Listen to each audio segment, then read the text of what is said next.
Yes, and a child of Mars will join his grandfather to accompany him.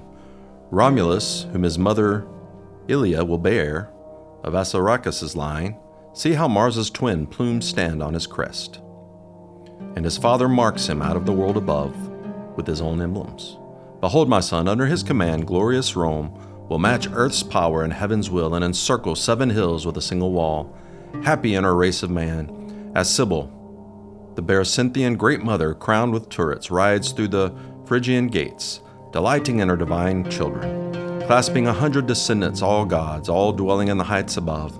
Now direct your eyes here, gaze at this people, your own Romans. Here is Caesar and all the offspring of Iolus, destined to live under the pole of heaven. This is the man, this is him, whom you so often hear promised you, Augustus Caesar, son of the deified, who will make a golden age again in the fields where Saturn once reigned, and extend his empire beyond the Libyans and the Indians to a land that lies outside the zodiac's belt, beyond the sun's ecliptic and the years, where sky-carrying Atlas turns his sphere, and set with gleaming stars on his shoulders.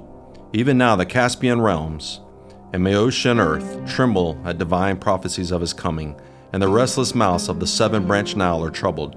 Truly, Hercules never crossed so much of the earth, though he shot the bronze-footed Arcadian deer, brought peace to the woods of Erymanthus, made Lerna tremble at his bow, nor did Bacchus, who steers his chariot in triumph, with reins made of vines, guiding his tiger down this Nisa's high peak.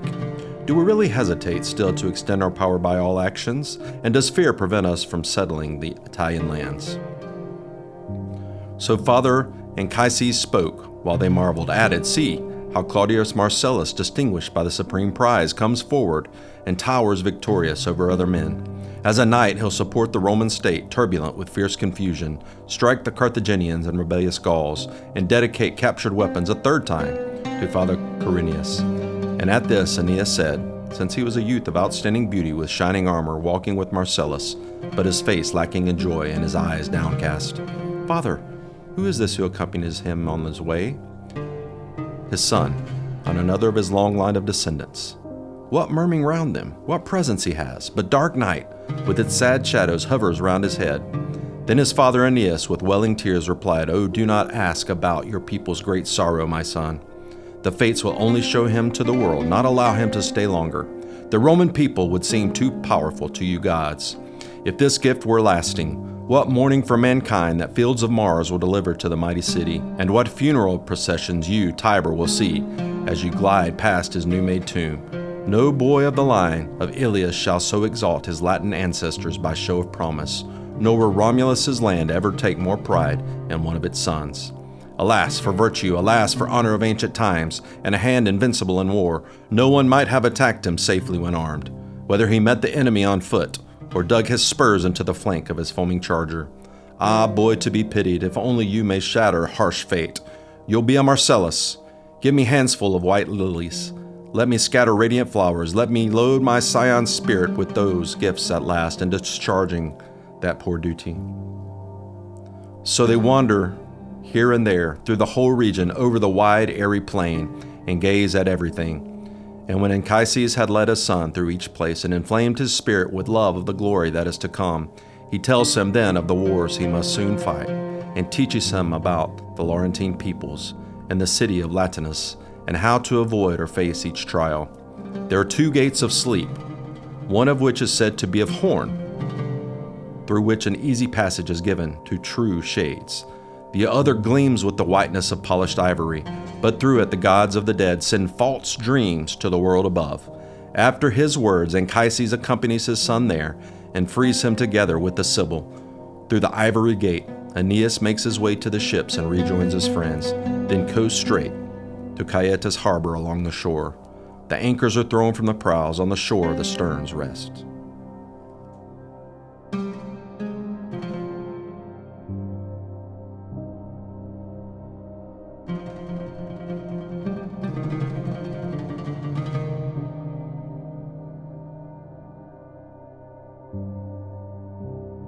Hello, everyone, and welcome back to Covenants and Kingdoms. I am your co-host, Brad, along with... I'm Nathan. Hi.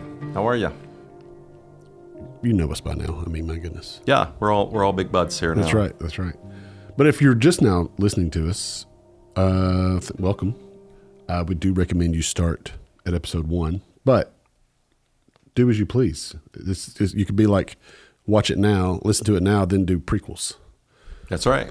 Like Star Wars or whatever. That's anyway, right. As always, we are brought to you by Baba Java Coffee, located in Birmingham, Alabama. We provide fantastic specialty coffee, roasted daily. And right now you can go to babajavacoffee.com. It is a new, refreshed website. And you put in the discount code COVENANTS, and you will receive 10% off your order. Even better, you can subscribe, and we'll ship it for free. For free? To your door. Wow. And just for you, though. Yeah, just for you listeners. That's right. That's right. But yeah, head over to babajavacoffee.com and check it out, and we're happy to serve you. So, Nathan, this is a weird story.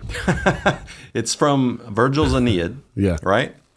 We'll talk about that in just a moment, but let's read our passages, and we'll explain why we're talking about that in the context of righteousness and justice. It will make sense once we kind of see it. We should have said this is part 2 of righteousness and justice. Sorry. Yeah. So we do recommend you go back and listen to part 1 of that at least, if you're just now joining us. But anyway, sorry. It's almost part 3, because we were ending with Abraham, and we kind of teased. Well, that's true. So it's kind of like 2.5. But anyway, we're here. We're going to read Genesis 26, 1 through 5 again, Genesis 15, 6, and then Genesis 18, 17 through 19. Why are we talking about this? We're so sad. We're saying goodbye to Abraham and the story of Abraham. We'll revisit him. Oh, yeah. But we want to see why we're talking about righteousness and justice, and how the Bible interprets those things, how the world interprets it, how the Bible interprets it, what's the right way, how do we reconcile those two, and we'll talk about some of those things. Those two things are kind of the springboard into the Hebrew people. Yes, absolutely. And we learn about how not to perform righteousness and justice from them. Right. And absolutely. And then into, of course, the new covenant and how Jesus displays those things. So that's right. All right. So let's read Genesis, and we'll pick up after that. Now there was a famine in the land, besides the former famine that was in the days of Abraham. And Isaac went to Gerar to Abimelech, king of the Philistines. And the Lord appeared to him and said, "Do not go down to Egypt. Dwell in the land of which I shall tell you. Sojourn in this land, and I will be with you and will bless you. For to you and your offspring I will give all these lands, and I will establish the oath that I swore to Abraham your father. I will multiply your offspring as the stars of heaven, and will give to your offspring all these lands. And in your offspring all the nations of the earth shall be blessed, because Abraham obeyed my voice and kept my charge, my commandments, my statutes, and my laws." Genesis 15:6. And he believed the Lord, and he counted it to him as righteousness. Genesis 18:17 through 19. The Lord said, "Shall I hide from Abraham what I am about to do? Seeing that Abraham shall surely become a great and mighty nation, and all the nations of the earth shall be blessed in him? For I have chosen him, that he may command his children and his household after him to keep the way of the Lord by doing righteousness and justice, so that the Lord may bring to Abraham what he has promised him." Okay, so Abraham, and Abraham, three things. When God gives us promise to Isaac, he reaffirms the covenant that he gave to Abraham, right? He said, "Don't go down to Egypt, sojourn to this land. I will be with you. I'll bless you, for to you and your offspring I'll give all these lands, and I will establish the oath that I swore to Abraham your father. I will multiply your offspring as the stars of the heaven. I will give to your offspring all these lands, and in your offspring all the nations of the earth shall be blessed." Okay? Because Abraham obeyed my voice and kept my charge, my commandments, my statutes, and my laws. So how did he obey commandments, statutes, and laws if there was no codified law at the time? We talked about that. Yep. And the answer is there is a law. Paul talks about it very explicitly in Romans especially. And there's a law that we see practiced even before the law was given to Moses. Yep. Okay? There is a standard that God has, and Paul says in Romans 1, it's in nature. And then he says in Romans 2 and 3, it's in our hearts. And there's this standard that we must follow. It's God's standard of righteousness. I mean, Cain and Abel knew what that was. They knew. And from the very beginning, they Exactly. knew. From the very beginning, they knew. That's why Adam and Eve didn't have an excuse. Exactly. Right? When they did sinned, they knew the standard. Yep. Listen, of anyone, they knew the standard because they walked with literally the physical Yahweh. Okay? So anyway, how did he obey it? Well, he obeyed those statutes and laws and commandments because it was a known thing. Okay? Genesis 15 and 6, and he believed the Lord, and it was counted to him as righteousness, fulfillment of that law. That's the righteousness is how the Bible defines fulfillment of these laws. Okay, righteousness, tsedeq. Okay, tsedeq, tsedeq. We're going to talk about what all those things mean. Genesis 18:17 through 19. Remember, it's when the three men come and visit Abraham. Seeing that Abraham will surely become a great and mighty nation, and all the nations of the earth shall be blessed in him. For I have chosen him that he may command his children and his household after him to keep the way of the Lord. That's the laws and the statutes and the commandments, right? Keep the way of the Lord by doing righteousness and justice, so that the Lord may bring to Abraham what he had promised him. So God's plan for Abraham was to bring about righteousness and justice. Okay? to spread it through the world. Yeah. Right? Yeah. Okay. So let's read Psalm 89. And we're going to talk about so today we're going to be talking about righteousness and justice, these twin ideals, and how there are some synonyms that in especially in the poetry, especially in the Psalms, but in other places too, synonyms of the Hebrew for righteousness and justice that we can use interchangeably, okay? Mm-hmm. And they add different aspects of this righteousness and justice, and we'll hopefully learn a little bit about that and how that works as we go along. Next time, in our next episode, we'll go through Isaiah, and we'll go through the exact plan. Because remember, Isaiah is divided basically into two parts, okay? One, basically, most scholars think Isaiah wrote, or Isaiah was involved in writing, his sayings were written down. The second part was probably after Isaiah wasn't around anymore, and some of his disciples or other people put together some of the things that Isaiah taught, the ideas. And then that last part, Deutero-Isaiah, is divided into like three parts mostly. Okay, so we'll talk about those things. And in those four parts, we're going to see God's explicit plan. And it's really amazing. It's quoted extensively by our New Testament writers. And we'll see how the New Testament writers believe that this righteousness and justice was fulfilled through Jesus. Okay, we're gonna see that explicitly and taught extensively by the New Testament writers. All right, Psalm 89. I will sing of the steadfast love of the Lord forever. With my mouth I will make known your faithfulness to all generations. For I said, steadfast love will be built up forever. In the heavens you will establish your faithfulness. You have said, I have made a covenant with my chosen one. I have sworn to David my servant. I will establish your offspring forever and build your throne for all generations. Selah. Let the heavens praise your wonders, O Lord, your faithfulness in the assembly of the holy ones. For who in the skies can be compared to the Lord? Who among the heavenly beings is like the Lord?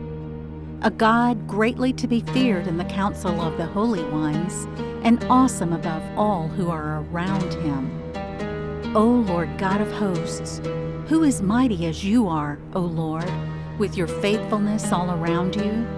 You rule the raging of the sea. When its waves rise, you still them. You crushed Rahab like a carcass. You scattered your enemies with your mighty arm. The heavens are yours. The earth also is yours. The world and all that is in it. You have founded them. The north and the south, you have created them. Tabor and Hermon joyously praise your name. You have a mighty arm. Strong is your hand, high your right hand. Righteousness and justice are the foundation of your throne. Steadfast love and faithfulness go before you.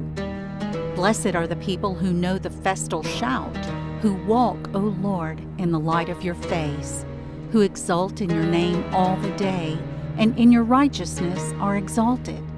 For you are the glory of their strength. By your favor our horn is exalted. For our shield belongs to the Lord, our King to the Holy One of Israel. Of old you spoke in a vision to your godly one and said, I have granted help to one who is mighty. I have exalted one chosen from the people. I have found David my servant. With my holy oil I have anointed him, so that my hand shall be established with him. My arm also shall strengthen him. The enemy shall not outwit him. The wicked shall not humble him. I will crush his foes before him and strike down those who hate him. My faithfulness and my steadfast love shall be with him, and in my name shall his horn be exalted. I will set his hand on the sea, and his right hand on the rivers. He shall cry to me, You are my Father, my God, and the rock of my salvation. And I will make him the firstborn, the highest of the kings of the earth. My steadfast love I will keep for him forever, and my covenant will stand firm for him. I will establish his offspring forever, and his throne as the days of the heavens. If his children forsake my law and do not walk according to my rules, if they violate my statutes and do not keep my commandments, then I will punish their transgression with the rod and their iniquity with stripes. But I will not remove from him my steadfast love or be false to my faithfulness. I will not violate my covenant or alter the word that went forth from my lips. Once for all I have sworn by my holiness, I will not lie to David. His offspring shall endure forever, his throne as long as the sun before me. Like the moon, it shall be established forever, a faithful witness in the skies. Selah. But now you have cast off and rejected. You are full of wrath against your anointed. You have renounced the covenant with your servant. You have defiled his crown in the dust. You have breached all his walls. You have laid his strongholds in ruins. All who pass by plunder him. He has become the scorn of his neighbors. You have exalted the right hand of his foes. You have made all his enemies rejoice. You have also turned back the edge of his sword, and you have not made him stand in battle. You have made his splendor to cease and cast his throne to the ground. You have cut short the days of his youth. You have covered him with shame. Selah. How long, O Lord, will you hide yourself forever? How long will your wrath burn like fire? Remember how short my time is. For what vanity you have created all the children of man. What man can live and never see death? Who can deliver his soul from the power of Sheol? Selah. Lord, where is your steadfast love of old, which by your faithfulness you swore to David? Remember, O Lord, how your servants are mocked, and how I bear in my heart the insults of all the many nations, with which your enemies mock, O Lord, and which they mock the footsteps of your anointed. Blessed be the Lord forever. Amen and amen.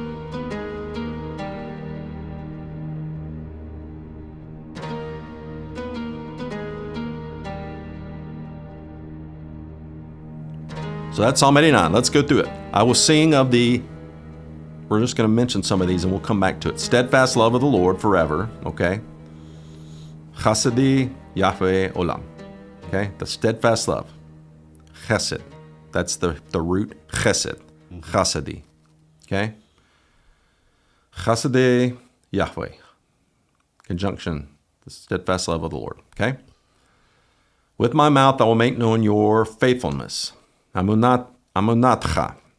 Your faithfulness. Amunatcha. Okay? To all generations. For I said, steadfast love, chesed, will be built up forever. In the heavens, you will establish your faithfulness. Amunatcha. Your faithfulness. Amunatcha. You have said, I have made a covenant with my chosen one. I have sworn to David, my servant, I will establish your offspring forever and build your throne for all generations. Okay? Verse 5. Let the heavens praise your wonders, O Lord, your faithfulness, amunatcha, in the assembly of the holy ones. Remember, that's the kedushim that we've talked about before. For who in the skies compared to the Lord, the Shemaim, and who in the heavenly beings, that's Elohim, is like the Lord, a God greatly to be feared in the council of the holy ones, kedushim. Verse 8, O Lord, God of hosts, who is mighty as you are, O Lord, okay, and your faithfulness, amunatcha, all around you. Verse 14, righteousness and justice, tsedeq mishpat, tsedeq mishpat, righteousness and justice are the foundation of your throne. Steadfast love and faithfulness, chesed emet. Chesed emet. Okay? Verse 16, and in your righteousness, tsedekatcha. That's hard to say in Hebrew. Tzedekatcha. Verse 24, my faithfulness and steadfast love, amunati vechesedi, okay, shall be with him. He shall cry to me, you are my Father, my God, and the rock of my salvation. Yeshuati. Yeshuati. That sounds familiar. Salvation, Jesus. Yep. That's the Yeshua, the name for Jesus, okay? Verse 28, my steadfast love, chesedi, I will keep him forever. Verse 33, but I will not remove from him my steadfast love, chesedi, to be false to my faithfulness, amunati.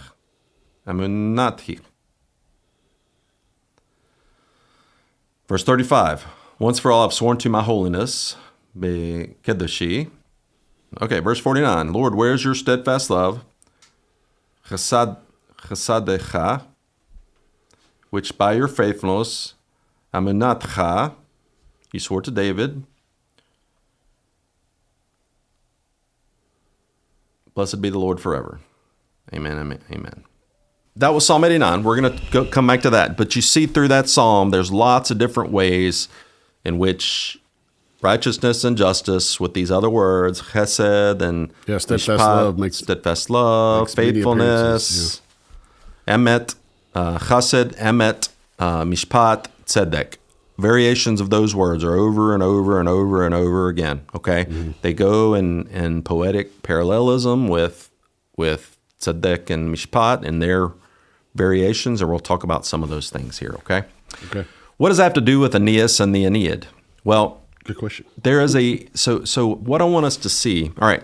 So let's go back to Aeneas. Aeneas is the hero, okay, of the Aeneid. All right.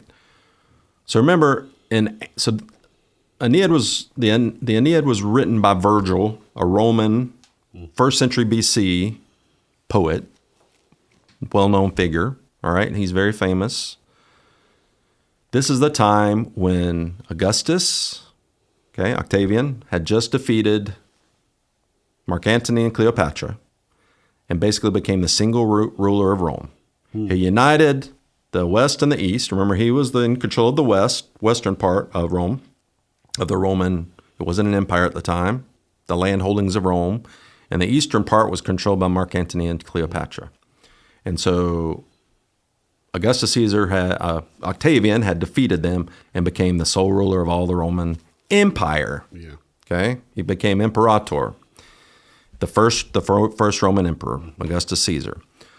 What he claimed that he was doing was bring back about to Rome the ancient ideals, the glory age of Rome. We were going to revitalize the glory age of Rome. he was going to make Rome great again. Okay, Yeah, that's what and he was. wasn't he supposed to be like a temporary ruler? He wasn't supposed to be there forever. Well, he wasn't a dictator. Right. That's what a dictator is. Was temporary ruler, but he at this time, once he defeated Mark Antony and Cleopatra, he was the guy. Okay. Yeah, there was nobody else going to supplant him. Okay. He didn't call himself imperator. He didn't call himself emperor, but he became emperor. I see. Okay, and then the people that succeeded him became. I mean, they called themselves emperor, and it went crazy, as we know through history. But anyway, Augustus was going to bring about the glory days and restore righteousness and justice to Rome. Okay? Interesting. Yeah. The Aeneid is talking about the foundation of Rome through Aeneas. Remember, Aeneas, so in Greek, so we're talking about Rome. The Aeneid's about Rome, okay, and the founding of Rome through Aeneid. In Greek literature, the two great pieces of literature that they lyric poetry that they just held near and dear to their hearts. It wasn't like scripture, but it was as close to scripture as there was to Greeks. Okay, it was called the Iliad and Odyssey. Okay, and the Iliad and Odyssey are about the Trojan War, and then the Odyssey is Odysseus returning from the Trojan War.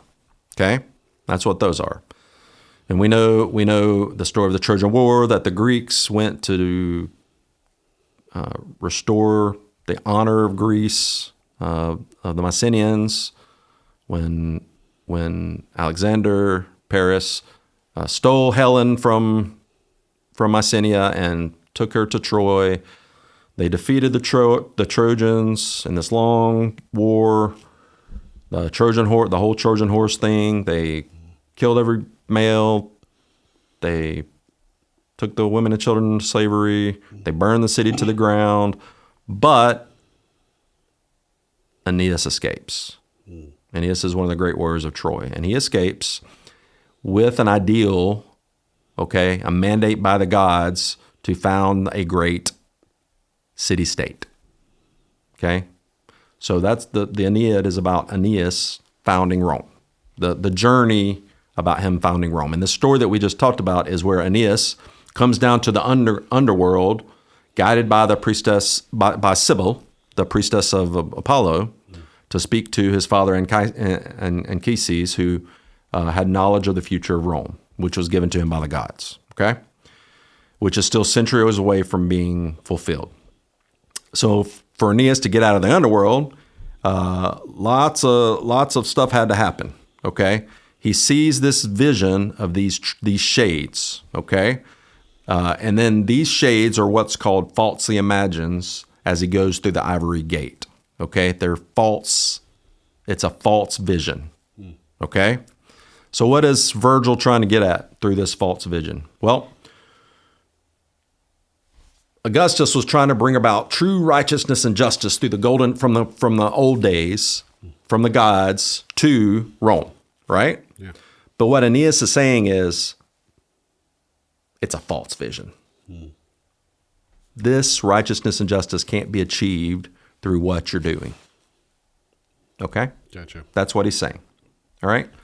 So Virgil got this idea because it's an old pagan idea. The ivory, the horns are an ancient way of describing gods. Gods wore horns, right? Yeah. People that wore horns were mandated by given power by the gods, so kings would wear horns. Even in Viking times, Odin gave the warriors the horns of Odin, right? Yeah. So these are symbols of power from the gods. All right, the ivory represents divinity. Okay, so these horns and ivory, they're ancient pagan ideas about the gods speaking to you, power by the gods, and things like that. Okay. So we just talked about the Odyssey. So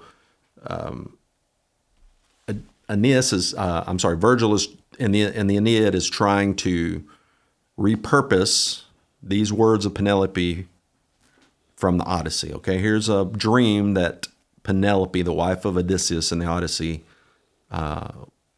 speaks about her dream. But shrewd Penelope said, "Stranger dreams are confusing, and not all come true. There are two gates of dreams. One pair is made of horn and one of ivory." Does that sound familiar? Yeah. The dreams from ivory are all of trickery. Their stories turn out false. The ones that come through polished horn come true. So she's saying the ones from the gods are true. Yeah, she's wrong. Okay. She's talking about a dream where she had an eagle come and killed her geese, right? Which is weird. The eagle then spoke to her and interpreted the dream. The eagle is Odysseus because he's returning home from the Trojan War, and the geese are the suitors. They're suitors trying to vie for Penelope's hand. They think Odysseus is dead. He's been gone for 10 years, and they're trying to win her hand. Okay, so there are two gates in that story, one of ivory and one of horn, right? And so Aeneas is repurposing that and saying basically the same thing, a little bit different. Okay, these ideals that we're trying to establish of righteousness and justice, even through the God, even through divinity, are false. We can't do it. It can't be achieved on this earth. We're going to try, and we're going to keep working for it. We're going to keep working for it, and we're going to establish Rome, but it's a false dream. That's what he's saying. Okay? Gotcha. Even if we go back further through the Bronze Age Mesopotamia, we see these type things and these type ideas about ivory and bronze and gates and things like that. So there's a cool picture of Babylonian entryway. It's not original, but it's close to what they recreated it, close to what it would have been. So it's really cool. All right. Yeah, it's got horned animals on the other side. Horned animals. Yep. Okay. So the kings of Bronze Age Mycenae, which is the people the Greeks that went to the Trojan War, created a gate defended by twin lions. Okay. The Babylonians, for their part, worshipped a pair of divine twins who were guardians of the gates. Among other things, they were envisioned as guardians of the gates of the underworld and servants of the god Nergal, the king of the land of the dead. So for Babylonia and then Assyria, which are Mesopotamian peoples also, we continued the older religion where there was a place you can enter into the underworld, which is similar to how other Near Eastern peoples thought, how Greeks thought, how Romans thought because of Greco-Roman culture. So the gods were all depicted at these times with horns. Some of them were thought of as bulls, but in iconography that we saw, there are human-like figures that have horns. They're counted as signs of divinity. And we talked about even throughout more modern times, like Vikings, horns were given to the warriors as from the gods, as a mandate from the gods, okay? You can imagine Greek poets holding on to these ancient stories and pictures by transforming them for Greek audiences. Instead of a gate to the underworld guarded by horned gods, you have a gate from the underworld made of horn, okay? And instead of twin gods, you have twin gates. So the ivory and the false dreams, we talked about that. It just means these ideals of righteousness and justice that are trying to be established by Augustus Caesar and the empire, bringing back the old days. So the old days doesn't make anything better, okay? All right, if we want to get back to the making it great again, it ain't gonna work, all right? There's only one who can make things right. Amen. That's true. And it's not Augustus Caesar. It's not any governmental system. No. It's only the Lord, okay? Yeah. Nehemiah is saying, in so many words, saying it's not going to make it right, but we're still going to do it anyway, okay? And that's how humans have lived throughout history. All right. Let's discuss justice and righteousness in the Bible. And in this book, we talked about this before. We quoted extensively from it last time. We're going to quote extensively from it again. God's righteousness and justice in the Old Testament, okay, by Kreshevik, okay? So he talks about what are called semantic fields. When we're looking at, it's a scholarly word, people studying like how you study words makes sense. in any literature, Yeah. okay? So what semantic fields mean is you can't just take a word and study what it means, okay? A word by itself doesn't really mean anything. Well, it's out of context, number one. It's out of context. Yeah. It can mean many different things. Yeah. So semantic fields are ways you take words and phrases and you put them in context and you study the things around them and other similar ideas and try to figure out exactly what he's saying. And so a lot of this chapter that we're going to be talking about today is about the semantic fields of these words and variations of tsedeq and tsedeq, okay? So the root tsedeq, the root tsedeq, in relationship with its various forms, appear in literary structure. The words derived from this root frequently occur in the Hebrew Bible, as we just saw in Psalms 89, right? In synonymous combination with other related words, and even like antonyms, such as righteous, unrighteous, faithful, unfaithful, salvation, condemnation, etc. Okay? So the words are the basic units of semantics, but their meaning doesn't really mean anything by itself in isolation. Yeah. It can only be stated in relation to other words, sentences, everything around it.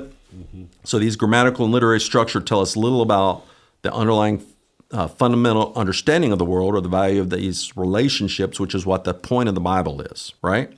And of the ultimate purpose of human life and the ultimate purpose of humans' interaction and relationship with Yahweh, with God, okay? Since the conception of righteousness of God is based on the dynamics of the relationship between God and humans, there's an existential basis available for the consideration of how the righteousness of God outweighs the evil manifested by antagonists to him, okay, and to his authority. The close correspondence between the meaning of these literary forms and these conditions which form truth in which the Lord manifests his power turns our attention to those passages that deal with the effective ways of God's righteousness in favor of his righteous people, namely in two ways: bringing people out, manifesting his righteousness and justice. And we'll see that that's manifested in many ways. With Abraham, it was faith, grace through faith, mm-hmm. okay, and mercy.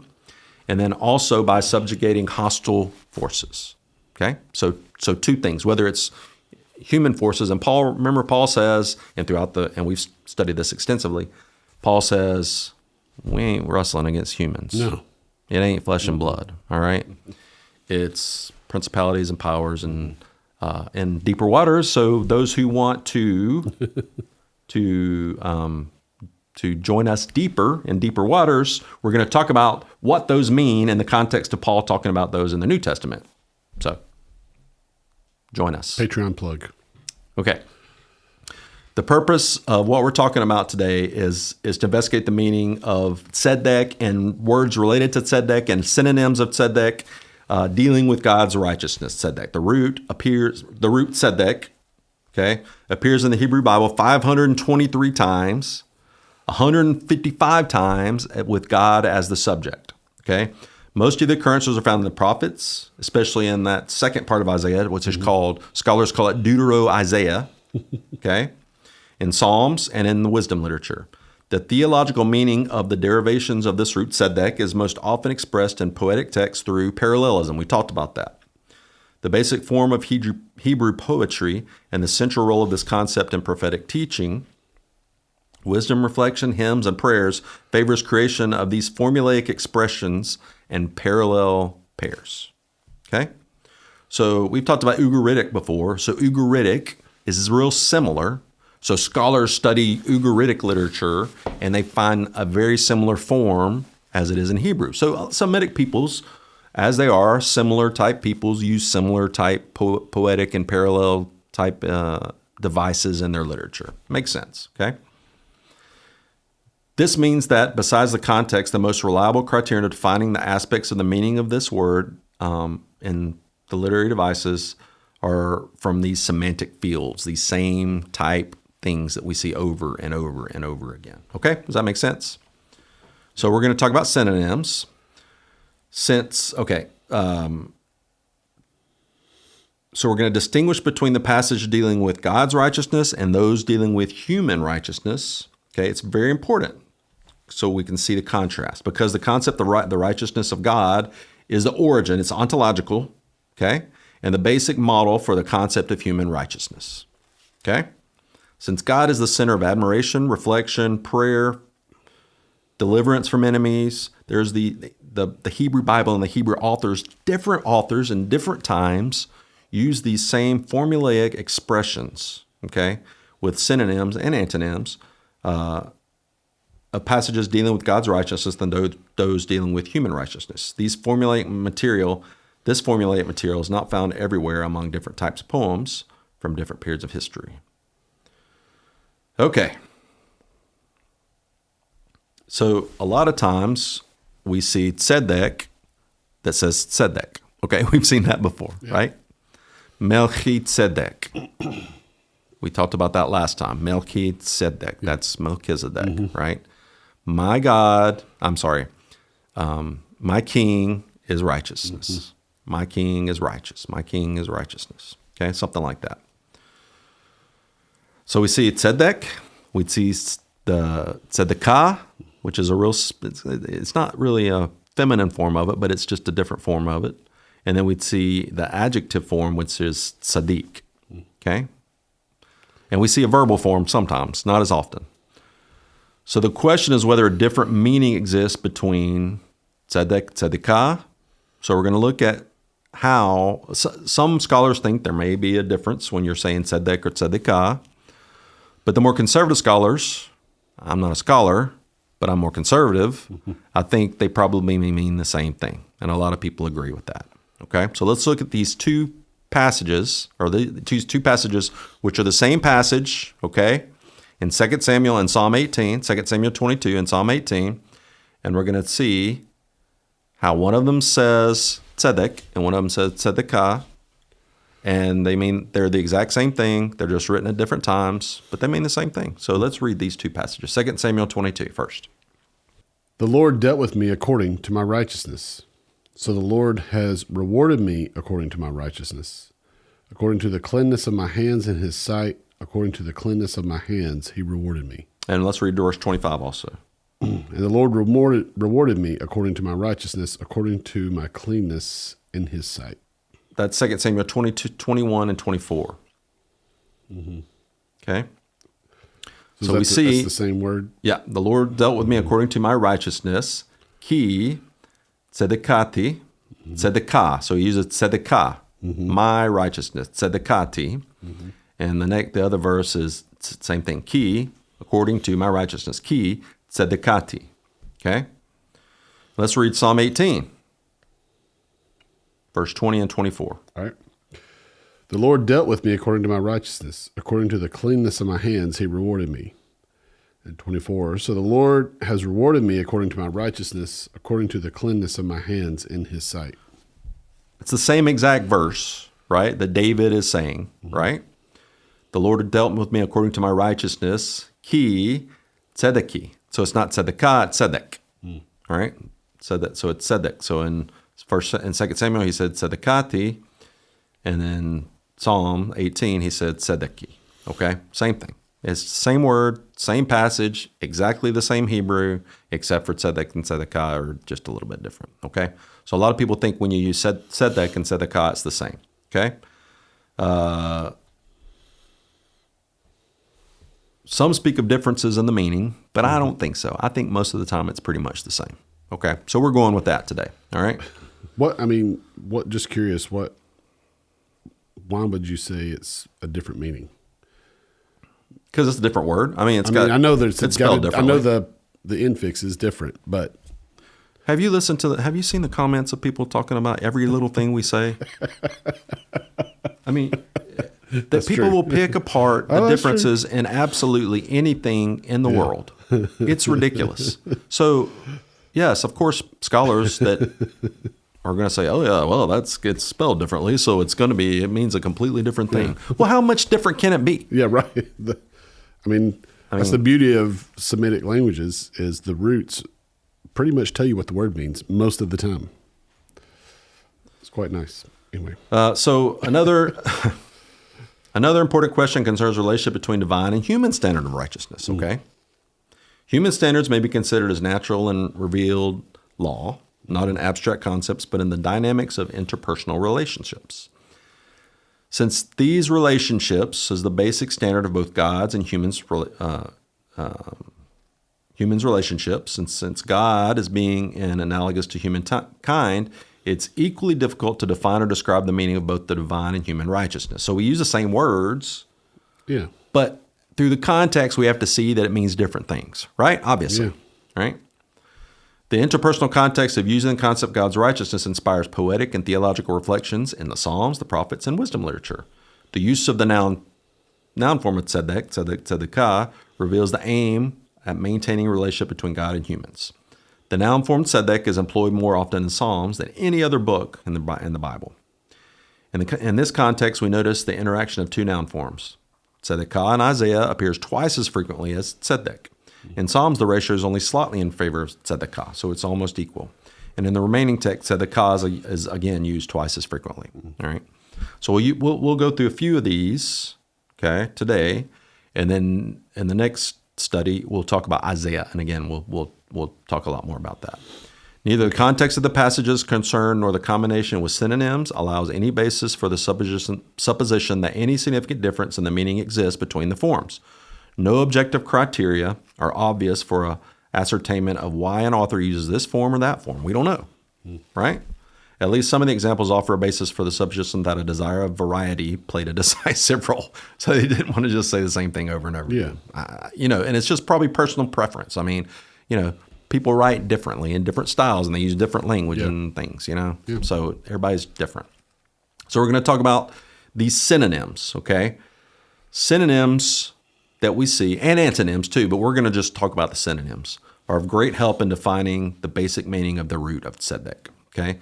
So all this vocabulary and their different iterations is an indication of the complex function in expressing all aspects and understanding of the nature of God and how he interacts with humans, right?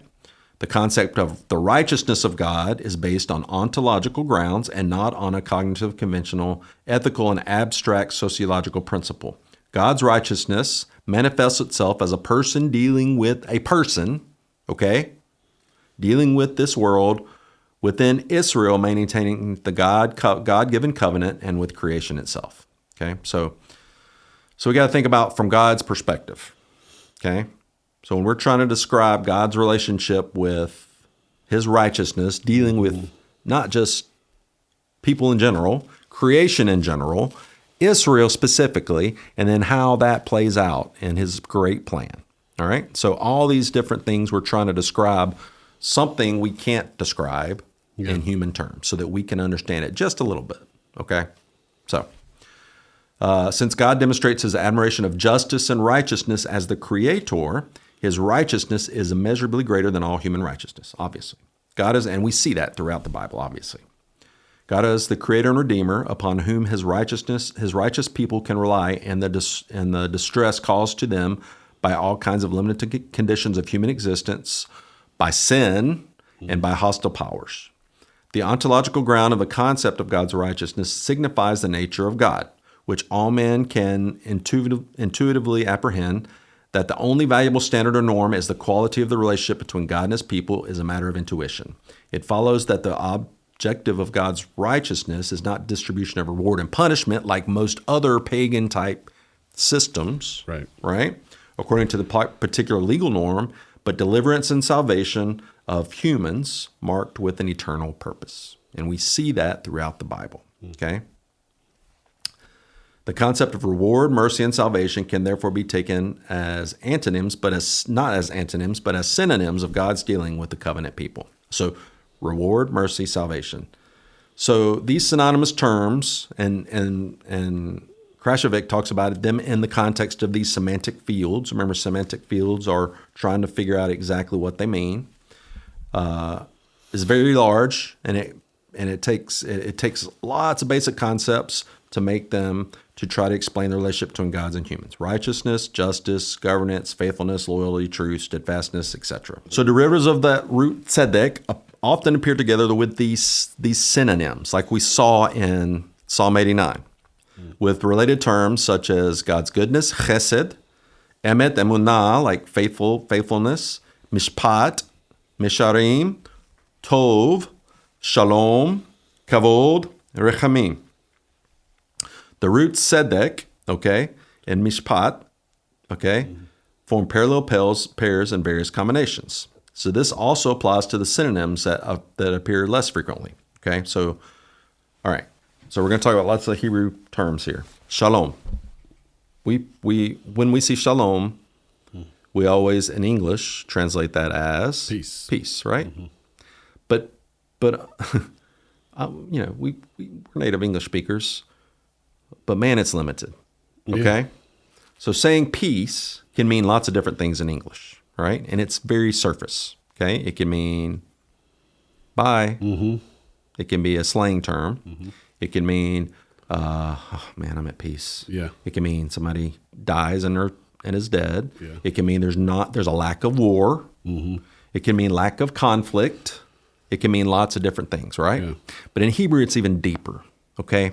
So shalom doesn't just mean lack of war, lack of conflict, okay? It means like total goodness, okay? So when so a lot of these things, okay, when we get to the New Testament stuff, Jesus is describing what he wants to be his ideal conditions, and many of the things he describes is applicable to some of these Hebrew terms, okay? So the thief comes, John 10:10, the thief comes to kill. Yeah. Kill. Not kill. Not kill. Kill, steal, and destroy, but I have come that they might have Peace and have it abundantly. yeah, life and have it abundantly. So Yeah. so A that's life, yeah, that's sorry. life and have it abundantly. But that's the concept we've said over and over again, machaye. That concept of machaye is creating life from death, from chaos, Yeah. from creation from chaos. Life from death, creation from chaos. It's that total, because when God finished his creation, he said, each time along the way, he said it was tov. Yeah. It was good. And then when he finished, he said it was Real good. very, very tov, Yeah. right? Yeah. Very Okay. tove. It was very good. That's tov. It was complete. It means completion. That's what Jesus is talking about. Our life that he came to give us is not just, health. So listen, health and wealthers. Listen to me, my brothers and sisters. Yeah. Okay? The Lord wants good things for you, but it's so much more than getting rich and being well. Yeah. He wants completeness. Yeah. He doesn't just want you to be rich. Because you may not be. Because you may not be. Is everybody rich? You been praying for it? Did you get it? No. All right. We were not all Joel Osteen sitting on the hill Yeah. in his mansions, just collecting it all. Yeah. All right. Okay. Tov is a lot more than that. Okay. Anyway. Shalom, Tov. Well, we were talking about shalom, but shalom and Tov, they're similar concepts. Yeah. Okay. Oz, strength. Isaiah 45 talks about Oz, strength. Okay. Kavod, honor, glory. All right, this is cool. So a very common Hebrew saying in modern Hebrew is kol hakavod. Okay. Kol hakavod is what you say when you're like saying, congratulations, good job. Okay. It means all the honor, all the glory. Kol hakavod. Okay. So this is another synonym that we see in parallel with tsedeq and mishpat. Okay? Mesharim, uprightness. Mesharim. It strongly confirms the impression that the phrases, like in Isaiah 45, that the phrase dover tsedeq is translated with like speaks truth. Okay, tsedeq, righteousness, Yeah. but speaks truth. Okay, with that mesharim, uprightness. Okay, so the root of mishpat, shpat, okay, appears in the Hebrew Bible in the verbal form 144 times, and the noun form, mishpat, 422 times. In most cases, the words associated with forms of the root, tsedeq, justice and righteousness, mishpat, tsedeq, or tsedeqah, or tsedeq, or whatever, okay? And other synonyms, frequently in fixed expressions, only rarely does it appear as an antonym, okay?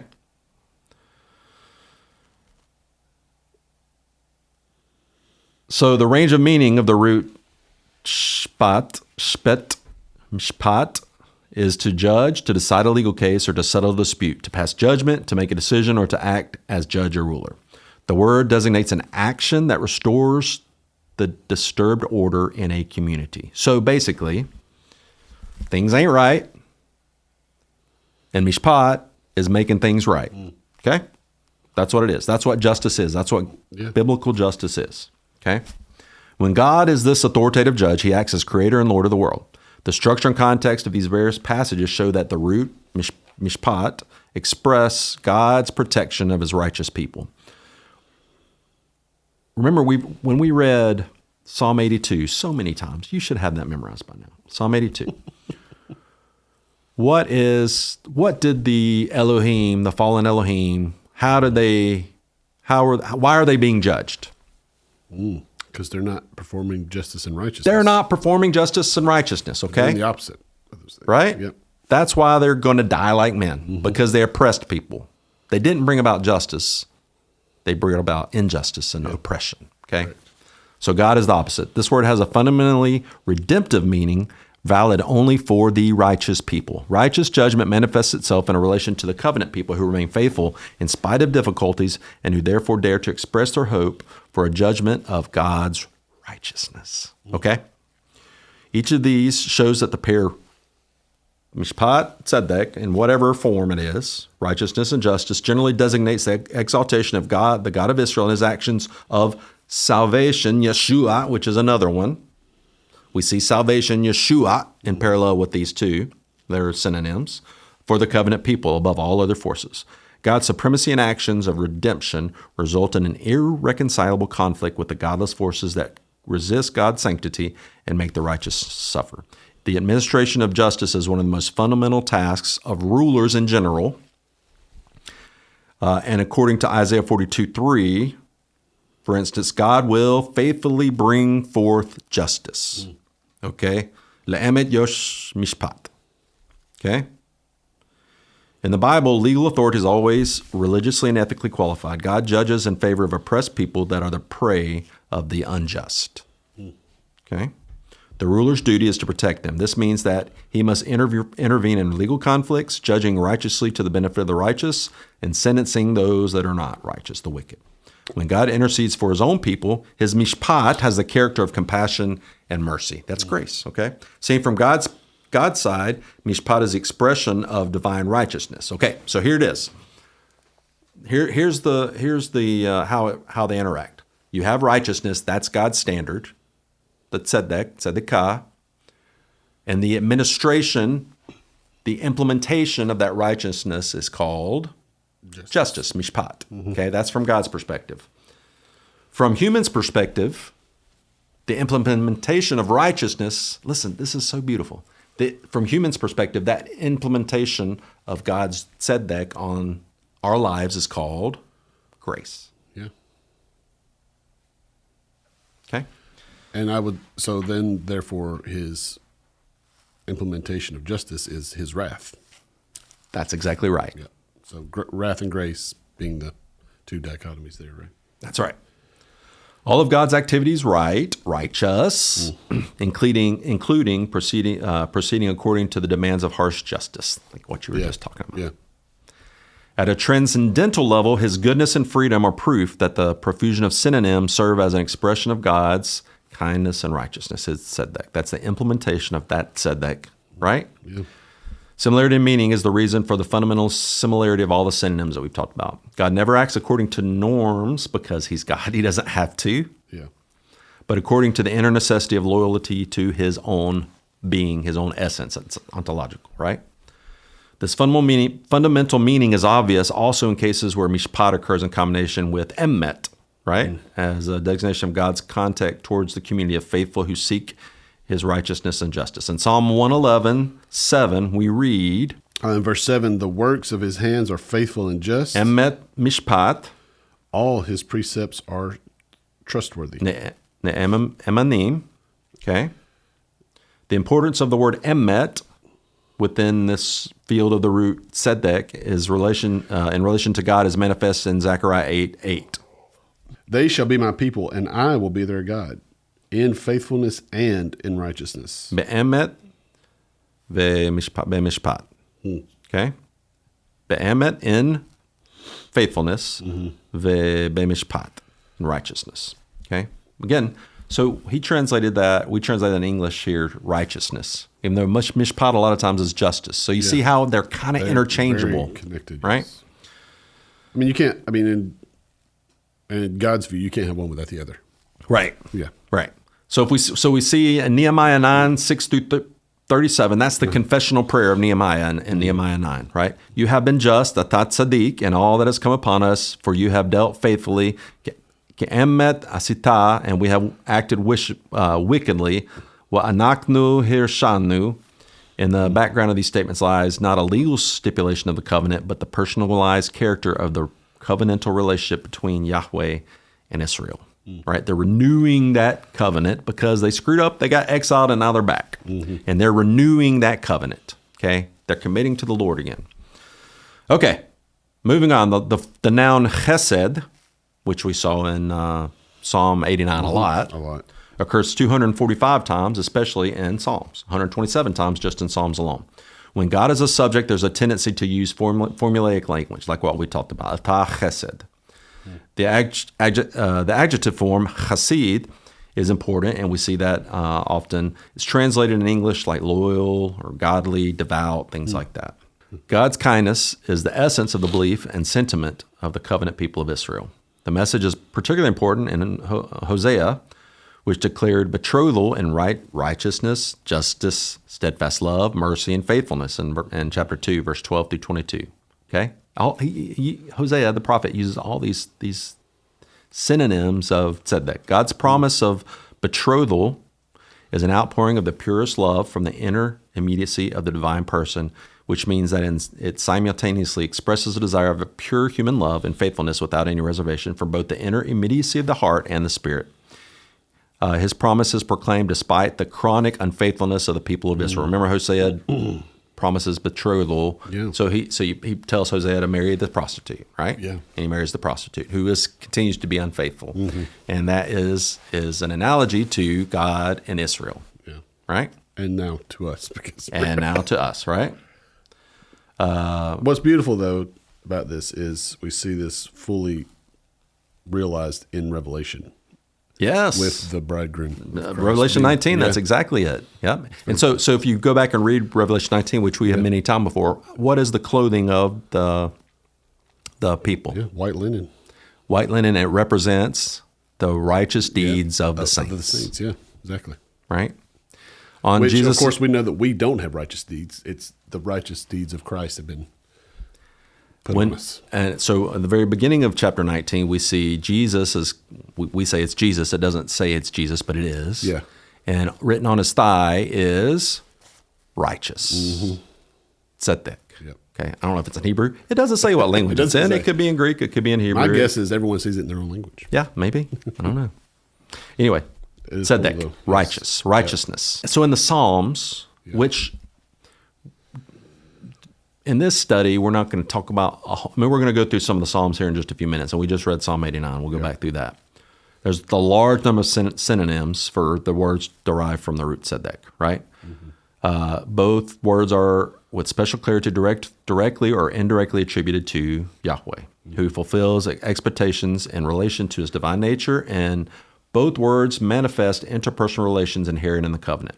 Sometimes there's a combination of other synonyms that build more extensive structures of related words in these weighty liturgical expressions. Okay, let's go down. So in Psalm 36, 6 through 7, your steadfast love, chesed, O Lord, extends to the heavens. Your faithfulness, emet, to the clouds. Emunatecha. Your righteousness. All right, this is the one that's really hard to say. Tsedeqtecha is like the mighty mountains. Your judgments. Mishpatecha are like the great deep. You save humans and animals alike, O Lord. All right, so we use chesed, steadfast love, amunah, faithfulness, righteousness, tzedeq, and judgments, mishpat. I mean, we use all of them here just in these two verses here. Yeah. It's just beautiful. It's beautiful, beautiful, beautiful. All right. In Psalm 40, 11 through 12, we have, I have not hidden your saving help. Tzedeqtecha, that's the one that's hard to say. Within my heart. I have spoken of your faithfulness and your salvation. Emunatecha Yeshuatecha. I have not concealed your steadfast love and your faithfulness. Chesdecha ve'amitecha. From the great congregation. Do not, O Lord, withhold your mercy. Rahamecha, from me. Let your steadfast love and your faithfulness chesdecha ve'amitecha. keep me safe forever. Beautiful. Do you remember when we were talking about, we're studying in our small group, we just started studying Jonah, okay? And what's Jonah's father's name? Amittai. Amitai, yeah. Faithfulness. Yeah. Amit. I told you I had a friends. That's a very common name. Amit. Amittai is not as common, but Amit is common. It's about emet. It's emet, faithfulness. Faithful. Okay. Psalm 86. But you, O Lord, are a God merciful and gracious, Rahum ve'chanan. slow to anger and abounding in steadfast love and faithfulness. Chesed ve'emet. In Psalm 88, we see this in form of questions. Is your steadfast love Chasdecha, declared in the grave, or your faithfulness emunatecha, in Abaddon? Are your wonders known in the darkness, or your saving help? tsedeq. This is the one that's hard to say. Tsedeqetecha. In the land of forgetfulness. Okay, so there's all these different ways. The Psalms is beautiful with these synonyms and these parallels. And again, once we get to the Psalms in a few years, we will talk about some of these. The Psalms is, I mean, obviously it's the biggest book, and there's so many different ways to go through these, but we'll talk about that then. So as we see through these passages, God's righteousness, steadfast love, mercy, faithfulness are the greatest attributes that determine God's nature and denote God's conduct, which corresponds to his own being, his nature as our deity. Okay? The interpersonal relationship between God and his people leads sometimes to a correlation between the praise of God's righteousness and the commendation of his righteous people. So let's read Psalm 72 and see some of these things, how we see that. Verses 1 through 3. Give the king your justice, O God, and Mishpatecha, and your righteousness tsedeqatecha, to the royal son. May he judge your people with righteousness, tsedeq, and your poor with justice. mishpat. Let the mountains bear prosperity for the people, and the hills in righteousness. tsedeq. So we see the psalmist here uses tsedeq, and tsedeq. So he uses both of the different forms, noun forms.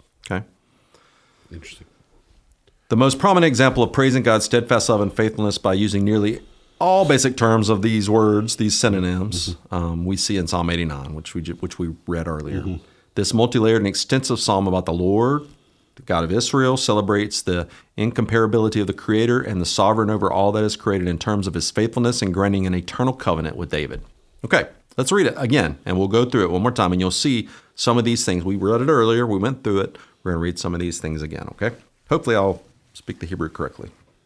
Verse 1, I will sing of the steadfast love of the Lord forever. Chesed Yahweh, Olam. With my mouth I will make known your faithfulness. Amunatcha. To all generations. For I said, steadfast love Chesed. will be built up forever. In the heavens you will establish your faithfulness. Amunatacha. Verse 5, let the heavens praise your wonders, O Lord, your faithfulness. Amunatcha. In the assembly of the holy ones. That's Kedushim. Verse 14, righteousness and justice. Tsedeq ve'mishpat. Are the foundation of your throne. Steadfast love and faithfulness. Chesed ve'emet. Go before you. 16, who exult in your name all the day and in your righteousness. Tsedeqatcha. That's the one that's hard to say. In your righteousness are exalted. Verse 24, my faithfulness and my steadfast love. Amunati ve'chesdi. Shall be with him. Verse 26, he shall cry to me, you are my Father, my God, and the rock of my salvation. Yeshuati. Verse 28, my steadfast love. Chesedi. I will keep for him forever, and my covenant will stand for him. But I will not remove from him my steadfast love, Bechesdi, or be false to my faithfulness. Amunati, sorry. Verse 35, once for all I have sworn by my holiness, Bekedoshi, I will not lie to David. Verse 49, Lord, where is your steadfast love? Chesadecha. You want to do that again? Yeah. Lord, where is your steadfast love Chesadecha, of old, which by your faithfulness Amunatcha, you swore to David? Yeah, we're seeing, the same words being used over and over and together. All of these combinations, Yeah. okay, that we see that are synonyms used in parallel to describe the Lord and his righteousness and justice. Yeah. It's just beautiful. It's just a beautiful really cool, picture. yeah. God is reminded of his word, which he cannot break without forsaking his divine nature. The hymn begins with the intention of the psalmist. I will sing of your steadfast love, chesed Yahweh, forever. Olam. With my mouth I will proclaim your faithfulness, amunatecha, to all generations. This interaction of individual words or pairs includes the following: amunatecha, tsedeq mishpat, chesed emet, tsedeqatecha.